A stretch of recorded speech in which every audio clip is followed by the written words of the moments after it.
हे अर्थसंकल्प जुमलाबाजी आणि मनुवादी बजेट आहे.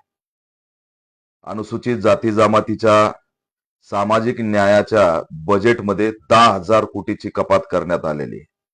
23,150 कोटी जाहीर करून एक प्रकारे दलितांची थट्टा करण्यात आलेली आहे.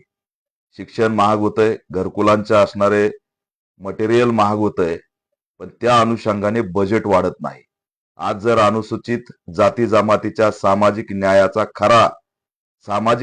अजेंडा राबवायचा असेल तर जवळपास 60 ते 70 हजार कोटीची सामाजिक न्यायाच्या विभागाला गरज आहे. परंतु ती एक्सटेंड न होता जी 33,000 कोटी 29,000 कोटी त्याच्यातच 10,000 कोटी कपात करण्याचं काम या मनुवादी RSS सरकारने केलंय. याचा ऑल इंडिया पॅन्थर सेना निषेध करत आहे.